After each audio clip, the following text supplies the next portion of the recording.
ഈ ഫുലുവൻ്റെ കേസിൽ നിങ്ങളിപ്പോൾ ഹലുവ എന്ന് പറഞ്ഞു അംജദ് ബ്രോ, അത് ശരിക്കും ഇപ്പം കറൻറ്റ്ലി നമ്മൾ സ്റ്റാർട്ട് ചെയ്തത് ഹലുവ എന്നുള്ളൊരു കോൺസെപ്റ്റിലാണ്.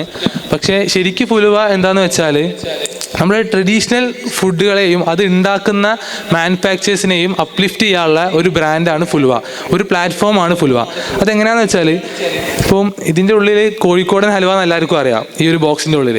ഇതിന് മുന്നേ നിങ്ങൾ കോഴിക്കോടൻ ഹലുവ ഇങ്ങനെ ഒരു ഫോമിൽ കണ്ടിട്ടുണ്ടോ? നമ്മൾ പലപ്പോഴും ഈ റെയിൽവേ സ്റ്റേഷന് ഭാഗത്തും അവിടെയൊക്കെ പോകുമ്പോൾ നമുക്ക് കാണാം കോഴിക്കോടൻ ഹലുവ ഒരു വലിയ ബൾക്കായിട്ടുള്ളൊരു പീസിലാണ് ഉണ്ടാവുക. അപ്പോൾ ഈ ഒരു രീതിയിൽ നമ്മളെ കോഴിക്കോട് ഹലുവയുടെ പ്രാധാന്യം എന്ന് പറഞ്ഞാൽ എത്രയോ വർഷം, ഏകദേശം 1600-കളിൽ ഫേമസ് ആയ ഒരു പ്രൊഡക്റ്റാണ് കോഴിക്കോട് ഹലുവ. ഇപ്പോഴും അതിന് നല്ല പ്രാധാന്യമുണ്ട്. ഓൾ ഓവർ ഇന്ത്യ നല്ല മാർക്കറ്റ് ഉണ്ട്, ഔട്ട് ഓഫ് ഇന്ത്യ നല്ല മാർക്കറ്റ് ഉണ്ട്. പക്ഷേ ഇതുവരെ അതിനൊരു പ്രോപ്പർ പാക്കേജിങ്ങോ പ്രോപ്പർ ഹൈജീനിക് ആയിട്ടോ ഒരാൾ കൊണ്ടുവന്നിട്ടില്ല. നമ്മളതിൻ്റെ മാർക്കറ്റിനെ കുറിച്ച് പഠിച്ചപ്പോൾ നല്ല ഹെവി മാർക്കറ്റാണ് കോഴിക്കോട് ഹലുവയ്ക്ക് ഉള്ളത്. എന്നിട്ട് പോലും അതിന് ഒരു സിസ്റ്റം വന്നിട്ടില്ല. അപ്പോൾ നമുക്ക് മനസ്സിലായി അത് നല്ലൊരു പാക്കേജിങ്ങിലേക്ക് ഇറക്കി കഴിഞ്ഞാൽ ഇപ്പോൾ കുറേ പേര് ഗൾഫിക്ക് കൊണ്ടുപോകാനും ഇവിടേക്കൊന്നും അതിന് യൂസ് ചെയ്യാനുള്ളൊരു ഓപ്ഷന് കോഴിക്കോട് ഹലുവയ്ക്ക് ഇല്ല. ഈ ഒരു തോട്ട് എനിക്കെങ്ങനെ വന്നതെന്ന് വെച്ചാൽ, ഞാൻ കശ്മീരിലേക്ക് പോയപ്പോൾ അവിടെ ഒരു വീട്ടിൽ പഹൽഗാം എന്ന് പറഞ്ഞ ഗ്രാമത്തിൽ ഒരു ആപ്പിൾ തോട്ടമൊക്കെ നടത്തുന്ന ഒരാളുണ്ട്, ഹുസൈൻ ഭായ് എന്ന് പറഞ്ഞാൽ. അപ്പോൾ അവിടെ പോയി അവിടെ ആപ്പിളൊക്കെ കഴിച്ചു. ഒരു നല്ല സ്വീകാര്യതാണ്, അതായത് നല്ല സൽക്കാരമാണ്. അവിടെ പോയി അവർ ഭക്ഷണമൊക്കെ തന്നു. അതൊക്കെ കഴിഞ്ഞതിന് ശേഷം അവിടുന്ന് ഞാൻ ഇറങ്ങി വരുമ്പം അവരുടെ മോള് ഗോവയിൽ പഠിക്കുകയാണ്. അപ്പോൾ അവിടെ കുറേ കേരളൈറ്റ്സും ഉണ്ട് കൂടെ. അപ്പോൾ എന്നോട് വന്നാണ്ട് പറഞ്ഞു, നിങ്ങളവിടെ അല്ലേ ഒരു എന്തോ ഒരു ചിപ്സും പിന്നെ ഒരു സ്വീറ്റ് ആയിട്ടുള്ളൊരു സാധനം ഒന്ന്, അതായത് കോഴിക്കോട് ഹലുവയ്ക്കാണ് അവർ പറയണത്.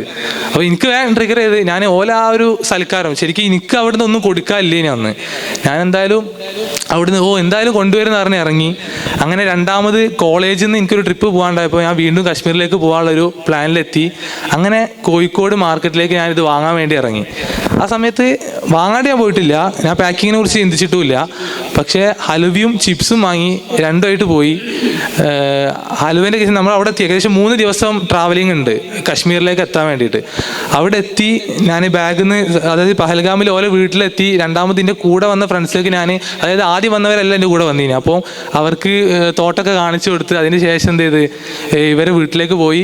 അത് കൊടുക്കാൻ വേണ്ടി ഞാൻ എടുത്തു. ആ എടുത്ത ടൈമിൽ എന്ന് വെച്ചാൽ ചിപ്സ് ഒന്നാകെ പൊടിഞ്ഞ് പോയിട്ടുണ്ടായിരുന്നു, കാരണം അത്രയും യാത്ര ചെയ്ത് വന്നതാണ്. അത് കായത്തെ സാധാ ഒരു പ്ലാസ്റ്റിക് കേസിലായിരുന്നു ഉണ്ടായിരുന്നത്. പിന്നെ ഈ ഹലുവൻ്റെ കേസിൽ അത് നല്ല ലീക്കായിട്ടുണ്ടായിരുന്നു. എനിക്ക് ആ ഹലുവ കൊടുക്കാൻ കഴിഞ്ഞില്ല അന്ന്. അത് ഞാൻ അന്ന് കൊടുക്കാണ്ട് ആ ചിപ്സ് താല്പര്യം ഇല്ലാണ്ട് എന്നാലും എന്തെങ്കിലും കൊടുക്കണം എന്നുള്ളത്, കാരണം ഞാൻ വിളിച്ച് പറഞ്ഞിട്ടുണ്ടായിരുന്നു ഞാൻ കൊണ്ടുവരുന്നുണ്ട് എന്നുള്ളത് ഓരോ മോനോടല്ല മോനോട്. അപ്പോൾ എന്തായാലും അത് കൊടുക്കേണ്ടി വന്ന്. അത് എനിക്ക് മനസ്സിലോടെ ഞാൻ ചിപ്സ് കൊടുത്തു, പക്ഷേ ആ ഹലുവ തിരിച്ചു കൊണ്ടുവരേണ്ടി വന്ന്. ഇവിടെ നിന്നാണ് എനിക്ക് അതിൻ്റെ ഒരു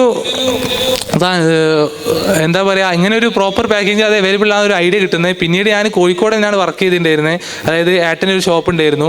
അപ്പോൾ എന്നും ഹലുവ ബസാർ എന്നുള്ള സ്ഥലത്തൂടെ ഇങ്ങനെ പോകുമ്പം ഹലുവ കണ്ട് പിന്നെയാണ് എൻ്റെ ഫ്രണ്ട് ത്രൂ ഇത് ട്രിഗർ ചെയ്തിട്ട് നമ്മൾ ഫുലുവക്ക് സ്റ്റാർട്ട് ഉണ്ടാവുന്നത്. അപ്പോൾ ഇങ്ങനെയാണ് നമ്മൾ ഐഡിയ ജനറേറ്റ് ചെയ്ത് ഇപ്പോൾ കറൻറ്റ്ലി ഫുലുവ ഇങ്ങനെ ഒരു പ്ലാറ്റ്ഫോം ആക്കിയിട്ട് ബിൽഡ് ചെയ്യാണ്. അണ്ടറിൽ വേറെ കുറേ ഇതേപോലെ അൺഓർഗനൈസ്ഡ് ആയിട്ടുള്ള പ്രൊഡക്ട്സിൻ്റെ വർക്കിംഗ് നടന്നുകൊണ്ടിരിക്കുകയാണ്. നമ്മൾ കുറേ ട്രഡീഷണൽ ആയിട്ട് ഫുഡുകൾ, കോഴിയട, അതുപോലെ തന്നെ ബാക്കിയുള്ള കുറേ പ്രൊഡക്റ്റുകളുടെ സ്റ്റഡി നടക്കുന്നുണ്ട്. എന്തായാലും ഇതൊക്കെയാണ് ഫുലുവനെ കുറിച്ച് പറയാനുള്ളത്.